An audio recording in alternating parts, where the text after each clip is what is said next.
देख रहे हैं न्यूज स्टॉपेज। साथियों सलाम, नमस्ते, सत श्री अकाल और जय भीम जोहार।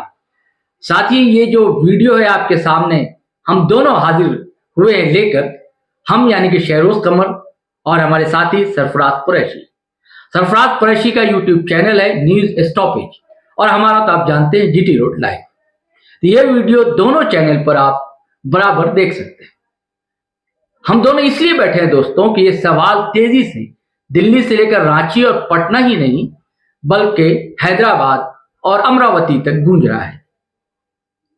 गूंज इसलिए रहा है कि मोदी सरकार, जिसे आजकल अचानक से एनडीए सरकार कहा जाने लगा, क्या सरकार ये टिक पाएगी या बहुत जल्द इसका खात्मा हो जाएगा? इन सवालों के पीछे कई कारण हैं। क्या कारण है और ये सवाल क्यों गूंज रहे हैं, क्यों उठ रहे हैं, इसको लेकर हम दोनों दरअसल चर्चा करेंगे और वजह ही जो है, इसके कारण जो है, इसकी तलाशने की कोशिश करेंगे। क्यों सरफराज भाई, क्या कहना है आपका, बताइए। जी बिल्कुल, जिस तरह से सरकार का गठन हुआ है, जैसा कि सभी को पता है कि इस बार भाजपा की 63 सीट घट गई है, 240 सीट पर आकर सिमट गए। हालांकि 400 पार का नारा था उस पर पूरी तरह से फेल हो गई है। और 240 आने के बाद आप देखेंगे, पहले मोदी की गारंटी हो रही थी और भाजपा का था 400 पार का नारा, लेकिन जैसे ही सीटें घटी अब वो एनडीए पर आ गए। मोदी जी के लगातार भाषणों में, आप पहले भाषण उनकी जो देखिएगा जीतने के बाद, तो एक बार भी भाजपा या मोदी नहीं उन्होंने कहा था। उन्होंने कहा कि एनडीए की सरकार फिर से लौट रही है, बन रही है एनडीए की सरकार। तो अब ऐसे में ये सवाल आ रहे हैं, चूंकि दो उनके जो साथी हैं, खास करके चंद्रबाबू नायडू और नीतीश कुमार, ये दो ऐसे साथी हैं जिनसे उनका रिश्ता कभी प्रेम का तो कभी क्रोध का रहता है, कभी मिलते हैं कभी बिछड़ते हैं। और ऐसे में ये माना जा रहा है कि ये पता नहीं कितने दिनों तक साथ रहेंगे, कब तक सरकार चलेगी, 5 साल चलेगी कि नहीं चलेगी, ये सवाल उठना लाजमी है। क्योंकि भाजपा की जो अपनी राजनीति रही है शुरू से, वो कहीं ना कहीं इस बार भी चुनाव में आप देखें कि लगातार उन्होंने मुस्लिमों को टारगेट किया। खुद मुख्य प्रधानमंत्री भी इस पर बोलते रहे। लेकिन वहीं पर जब आंध्र प्रदेश में चुनाव हो रहा, जो इनके सहयोगी है टीडीपी यानी चंद्रबाबू नायडू की जो पार्टी पार्टी जी, उन्होंने साफ अपने जो मैनिफेस्टो था चुनाव का, उसमें मुसलमानों के लिए कई सारे वायदे किए। 4% आरक्षण का मामला था और उसके अलावा इमामों को वेतन देना है, जो हज यात्री उनको 1 लाख रुपया देना है, ईदगाह के लिए और जमीन देनी है, हज हाउस के लिए जमीन देनी है शहरी क्षेत्र में। तो ये सब जो है बिल्कुल भाजपा की राजनीति के विपरीत है। ऐसे में ये दो किनारे की तरह लग रहे हैं, भले ही अभी साथ में है, लेकिन ये कब तक साथ रहेंगे या दो किनारों में बटेंगे, इसी को लेकर सवाल उठना लाजमी है। तो अब इसमें कितने दिनों तक ये आगे बढ़ेगी सरकार, ये देखने वाली बात होगी। आप खुद बता सकते हैं कि जिस तरह से बिहार में ही अभी जिस प्रकार से बिहार में मंत्रियों को जो विभाग मिला, इसको लेकर भी आपसी राजनीति शुरू हो गई है। इसको लेकर भी आपके मन में कई बातें आई होंगी बिहार को लेकर। ये सवाल सिर्फ बिहार का नहीं है, पहले इस पर चर्चा कर लेते हैं सरफराज, किधर से ये सवाल उठ क्यों रहे हैं। देखिए, सवाल इसलिए उठ रहे हैं कि नरेंद्र मोदी को हमेशा जो सरकार चलाई इन्होंने, चाहे गुजरात के मुख्यमंत्री रहे लगातार और उसके बाद 10 साल प्रधानमंत्री रहे, हमेशा भाजपा पूर्ण बहुमत में रही। हालांकि एनडीए की गवर्नमेंट तब भी थी, 2014 में भी एनडीए की गवर्नमेंट थी और 2019 में भी एनडीए की गवर्नमेंट का गठन हुआ था, लेकिन तब भाजपा पूर्ण बहुमत में थी और मनमानी, या कह लीजिए कहा जाता है कि मनमानी कर रहे थे नरेंद्र मोदी, और यानी कि अपने मन से सरकार चला रहे थे। कोई भी निर्णय लेते थे, जो घटक दल था उसकी बहुत ही महत्वपूर्ण भूमिका नहीं होती थी। इससे पहले कहा जाता है कि भाजपा पहली बार नहीं है कि घटक सरकार चला रही है। इससे पहले अटल बिहारी वाजपेयी ने भी एनडीए के गवर्नमेंट चलाई है, लेकिन अटल बिहारी वाजपेयी और दामोदर दास मोदी दोनों में काफी अंतर है। जी, इसमें अंतर यही है कि देखिए, इन्होंने कभी भी पूर्ण गठबंधन की सरकार मोदी जी ने नहीं चलाई। इसलिए दरअसल सवाल उठ रहे हैं कि क्या ये सरकार चल पाएगी। गठबंधन की सरकार चलाई है, लेकिन वो नाम के लिए नहीं, नाम के लिए। मैंने बताया कि 2014 बहुमत जो है भाजपा को हासिल था, और अभी जो है 32 का आंकड़ा घट रहा था, जो कि इनके घटक दल है जोड़ते हैं, जिसमें कि लोजपा है चिराग पासवान की, उसके बाद शिवसेना का एक घटक है शिंदे का, उसके बाद अजीत पवार की एनसीपी है, उसका 2 बड़ा दल है घटक इनका, ये जदयू बिहार की जनता दल यूनाइटेड और तेलुगु देशम टीडीपी यानी कि जयप्रकाश। अब दोनों दरअसल विरोधी रहे हैं जी, बिल्कुल। और दोनों का एनडीए के साथ आना भी रहा है और जाना भी तय रहा है। और आपको याद होगा कि एक दौर में एनडीए के संयोजक ही थे जयप्रकाश नायडू, उसके बाद ये चले गए, और उसके बाद ये भी आरोप है कि इनके 3 सांसदों को भाजपा ने तोड़ दिया था। राज्यसभा के सांसद थे, जिसमें के एक बड़े चौधरी जी थे जो कि फाइनेंसर थे, उनको भी भाजपा ने एक दौर में तोड़ लिया था। और आपको याद होगा जब विधानसभा का चुनाव बिहार में चल रहा था, तब नीतीश कुमार ने ही आरोप लगाया था कि भाजपा ने, हालांकि भाजपा का नाम नहीं लिया था, लेकिन बाद में नाम लिया जब वो आरजेडी के साथ आते हैं, महागठबंधन के साथ आते हैं, तब नाम लेते हैं, लेकिन उस दौर में नाम नहीं लिया कि बड़े दल ने चिराग पासवान का सहारा लेकर हमारी सीटें कम कर दी, पार्टी तोड़ने की। हाँ, पार्टी तोड़ने की कोशिश भी की गई थी, और आखिर में आरसीपी सिंह, जिनको तोड़ भी लिया गया था, और जो कि एक दौर में नीतीश कुमार के काफी करीबी थे, उनको अध्यक्ष बनाया गया था। लेकिन ये भी सवाल उठ रहा है सरफराज कि आखिर नीतीश कुमार गए क्यों, क्या कारण था कि वो गए। एक तो सवाल उठता है कि इनको इंडिया अलायंस का संयोजक नहीं बनाया गया, लेकिन सिर्फ यही कारण नहीं है, क्योंकि इनकी जो बॉडी लैंग्वेज आप देखेंगे, कितना एकदम आपको वो दृश्य याद होगा जब पटना में मोदी का रोड शो होता है और उसमें उनके हाथ में कमल का चिन्ह पकड़ा दिया जाता है, उस समय उनके बॉडी लैंग्वेज देखिए कैसा एकदम अनमने से बिल्कुल लग रहा है कि इनकी मन स्थिति सही नहीं है, वो कभी इधर डुलाते हैं कभी उधर डुलाते हैं, उनका चेहरे का भाव ही अलग था बिल्कुल। और अभी आप देखिए कि बीच में कई जो चुनावी सभा हुई मोदी जी के साथ उनकी, एक बार उन्होंने कह दिया कि 4000 सीटें लानी है, और एक बार उन्होंने कह दिया कि मोदी जी को फिर से मुख्यमंत्री बनाना है।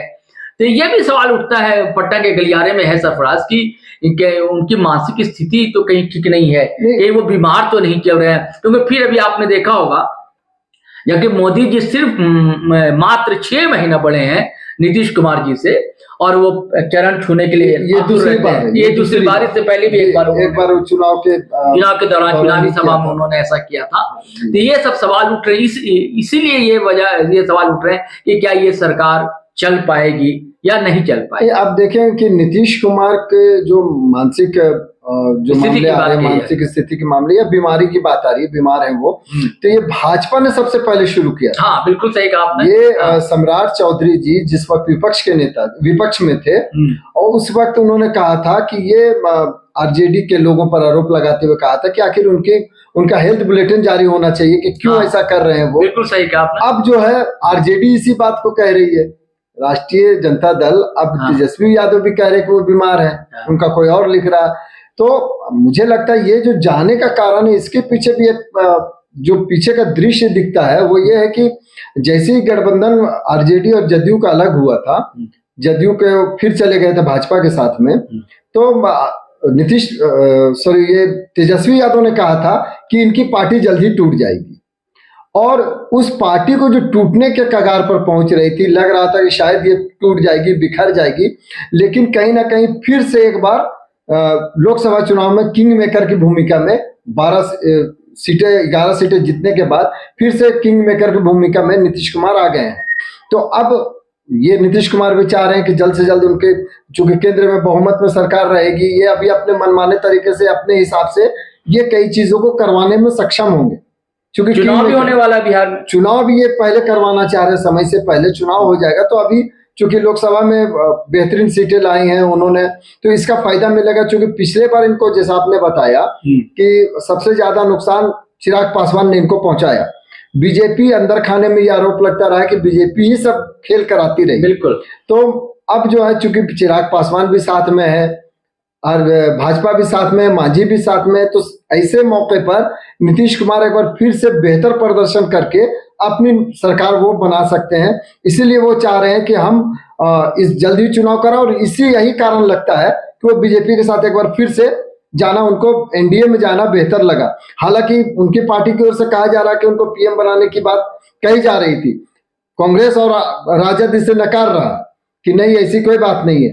लेकिन एक सवाल ये भी उठता कि अगर शायद पीएम के लिए ऑफर होता तो शायद, जैसा लोगों का मानना है कि आज तक नीतीश कुमार जिस प्रकार से मोल भाव करते रहे हैं, वो हो सकता है कि पलट जाते। और राजद और कांग्रेस वालों को इस बार का पलटना बुरा नहीं लगता, बाकी बार की तरह। जनता भी कह रही थी, तरह तरह के मीम सामने आ रहे थे जी जी कि नीतीश कुमार पलट सकते हैं, चाचा पलट सकते हैं, लेकिन क्यों नहीं पलट पा रहे हैं? इसके पीछे जो आपने कहा कि बिहार में चुनाव होना है, और देखिए बड़ा कैरियरिस्ट है। कहा तो जाता है कि नीतीश कुमार जेपी आंदोलन की देन है, संपूर्ण क्रांति की देन है, समाजवादी हैं, खांटी समाजवादी हैं, लेकिन मुझे अब नहीं लगता। मुझे लगता है कि पूरी तरह ये महत्वाकांक्षी हैं, पूरी तरह कैरियरिस्ट हैं, अपना कैरियर देखते हैं, और जहां सत्ता मिलेगा, जहां मलाई मिलेगी, उधर पलटने में इनको देर नहीं लगती है। और देखिए ये मोदी जो है ये भी बहुत ही अति महत्वाकांक्षी, और नीतीश कुमार भी अति महत्वाकांक्षी, और दोनों दरअसल ये अवसर का गठबंधन है, अवसरवादी गठबंधन है। ये विपक्ष के लोग कह रहे हैं। ये जाहिर सी बात है कि देखिए दोनों में वैचारिक मतभेद है। अगर आइडियोलॉजिकली अगर देखेंगे तो संघ और भाजपा की अलग लाइन रही है, समाजवादियों की अलग लाइन रही है, और जो चंद्र प्रकाश नायडू है टीडीपी के चीफ जो है, ये ठीक है कि एनडीए के साथ जुड़े रहे हैं, लेकिन इनकी ये लोग दोनों को एक सेकुलर मिजाज रहा दोनों का, और मुस्लिमों को लेकर एक सॉफ्ट कॉर्नर रहा है।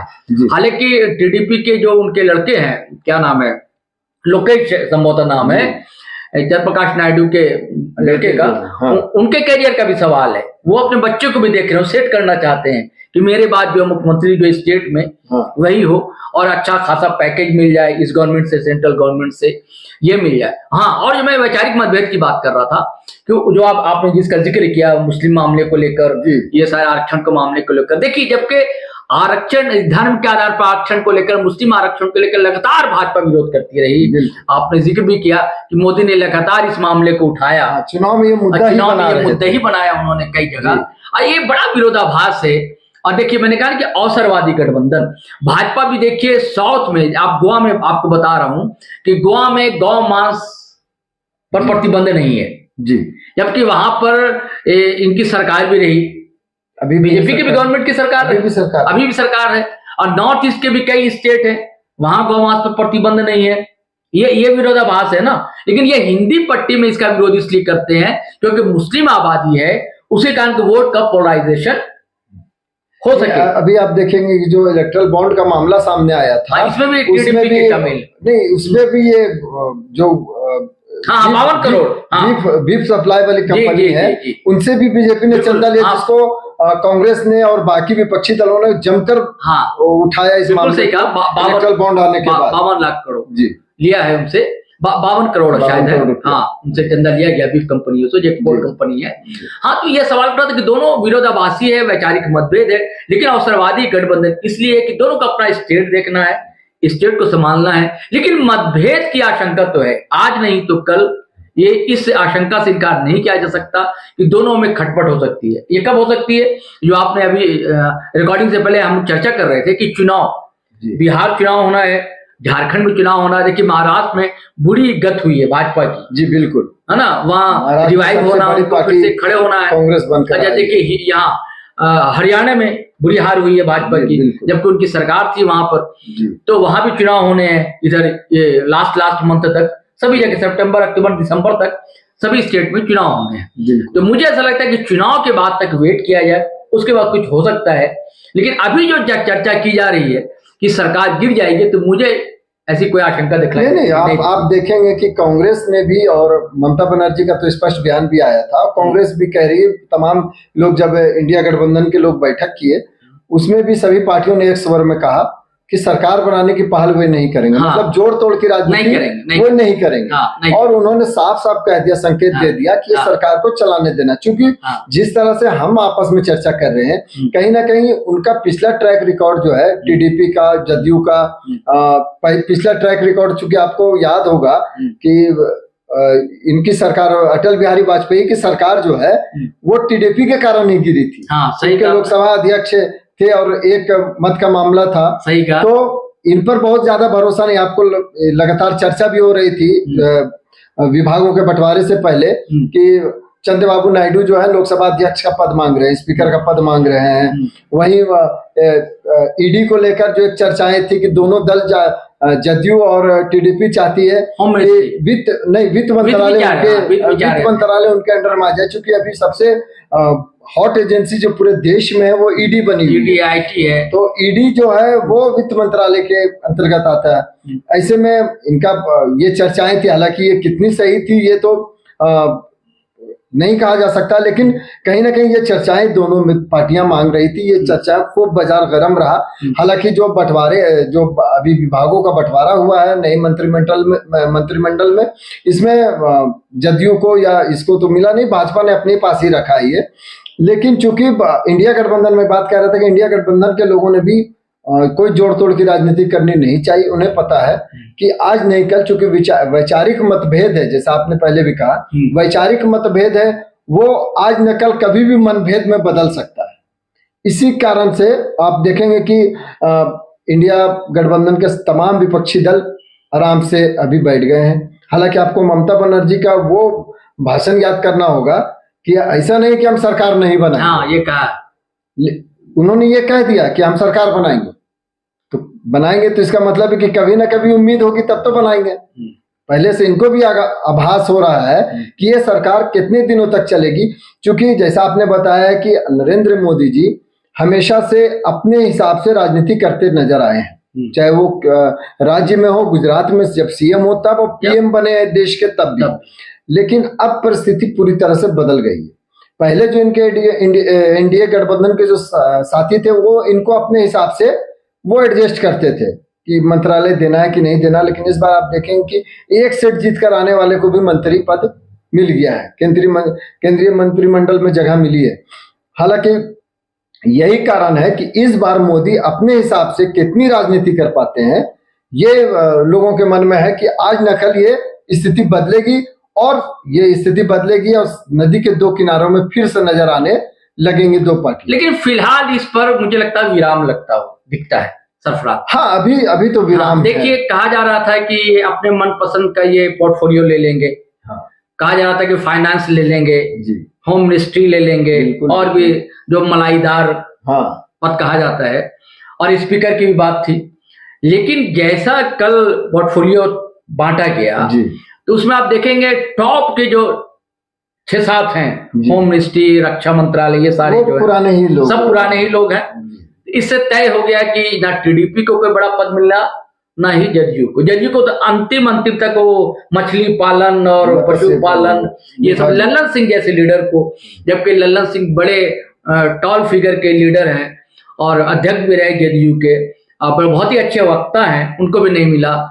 और उनको भी जो मिला एविएशन का मिला है, इनको टीडीपी को, है ना, उड्डयन मंत्रालय। अरे अब तो रहा ही नहीं उड्डयन, सब तो आपने अदानी के हवाले कर दिया, पोर्ट वगैरह, वहां कोई मामला रह नहीं गया है। तो इससे एक चीज ये पता चल रहा है कि फिलहाल जो है मंत्रिमंडल बंटवारे में मोदी की चली है। बिल्कुल यही मैं कह रहा हूँ, मैं यही कह रहा हूँ कि मंत्रिमंडल गठन को लेकर ऐसा लगता है कि ये कहने को तो एनडीए सरकार है, मतलब जो बैठक हुई थी संसदीय दल की एनडीए की, 19 बार एनडीए शब्द का इस्तेमाल किया मोदी जी, लेकिन ऐसा गठन के बाद ऐसा लगता है कि ये बिल्कुल मोदी पार्ट 3 है और इनकी मर्जी चलेगी, ऐसा तय है। अब हो सकता है कि कहा जा रहा है कि ये तय किया गया है कि भाजपा ने कहा होगा कि भाई आप अपना स्टेट में चलाइए, स्टेट का जो स्टेक है वो आप देखिए, बिहार आप देखिए और आंध्र प्रदेश देखिए, यहाँ मुझे आजादी दीजिए।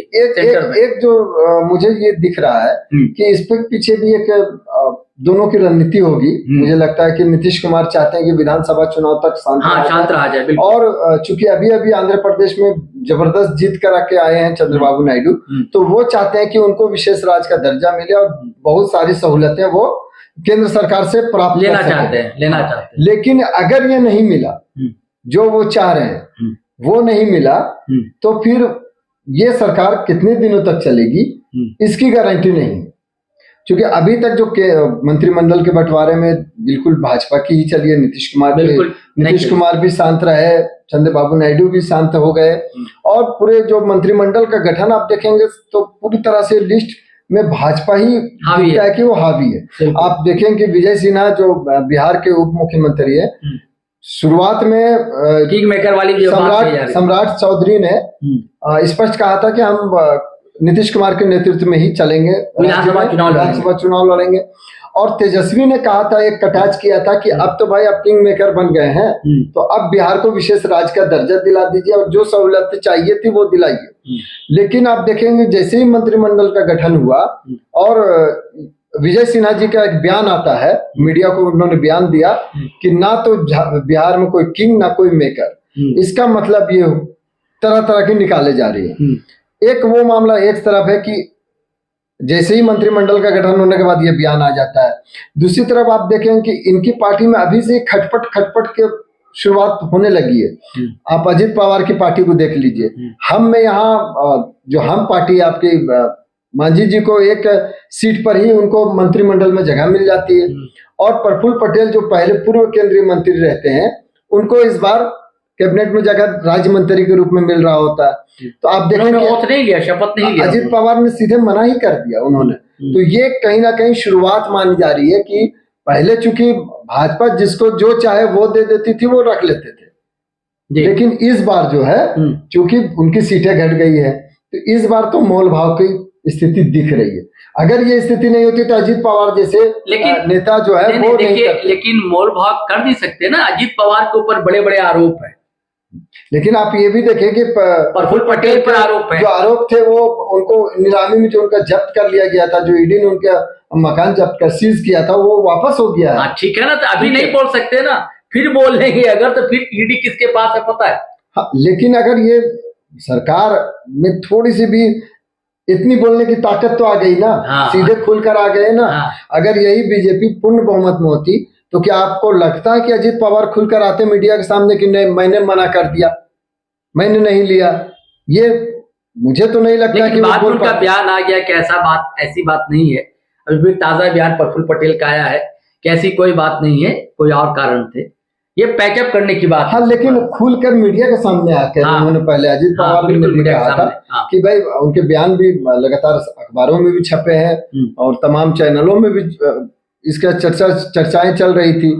तो ये इतनी हिम्मत कहाँ से आई?